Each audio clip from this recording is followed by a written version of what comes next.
Hey guys, real quick, today is Richard Nixon and the presidency. As part of our campaign season, we're going to take a look at the Watergate scandal and how it impacted him and his presidency and presidential power overall.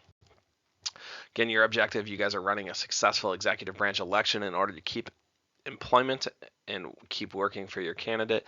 You guys are going to analyze the importance, describe the functions, and compare the executive branch to the other branches. Richard Milhouse Nixon. He was a House member for the state of California from 1947 until 1950.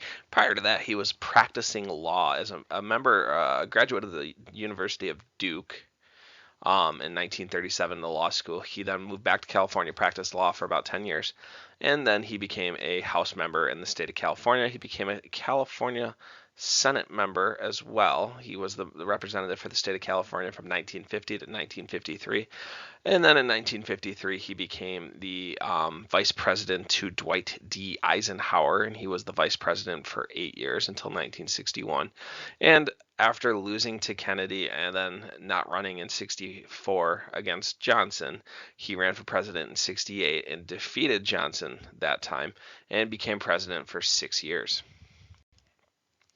The Watergate scandal. This is the reason why we add gate to the tail end of all of our scandals now, like Deflategate with Tom Brady and the Patriots. But the Watergate Hotel was a hotel in Washington, D.C., right on the Potomac River. It's actually a pretty nice looking hotel, and it was state of the art in the 1970s.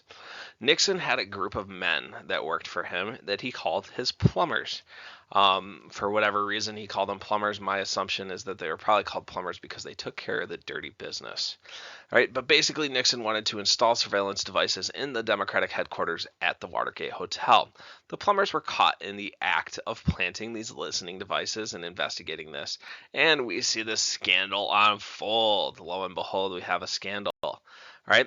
The question here became executive privilege. Does Nixon, as president of the United States, have executive privilege when looking at this plumber's action? So executive privilege is the idea that the president can refuse to release information that threatens national security. Nixon wanted to use this while he was on trial. Not while he was on trial, but when his plumbers were on trial.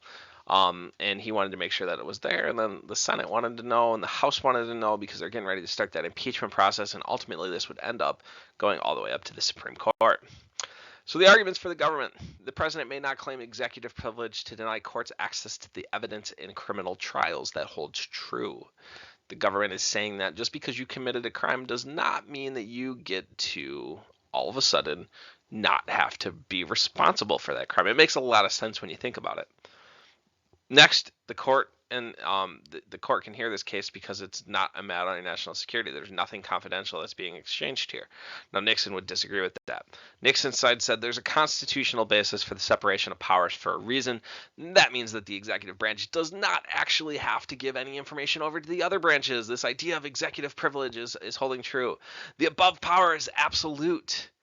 That's a word we don't like to use when we talk about the president. All right, the president can't have absolute power. High-level communications must not be included in this because it is important that these things remain secret for the importance of national security. Now, as a reminder, we're shortly kind of winding down this whole Vietnam War thing, so national security is kind of an important deal still. All right, the Supreme Court. And answer the question, can the president use executive privilege to withhold the tapes and documents involving the Watergate break-in? So specifically, if the president is trying to cover up a crime with the executive privilege, can they do it? Court would rule no. In 1974, they said the president cannot use executive privilege to withhold information for criminal trials. So Nixon was forced to hand over the whole tapes, right? And what happened with this is then the impeachment process began in the House of Representatives. Now, the impeachment process, as outlined in our Constitution in Article 1, as one of those powers of the legislative branch, it starts in the House of Representatives, and they have to say, yes, there's a case here. And then the Senate has to hear the trial.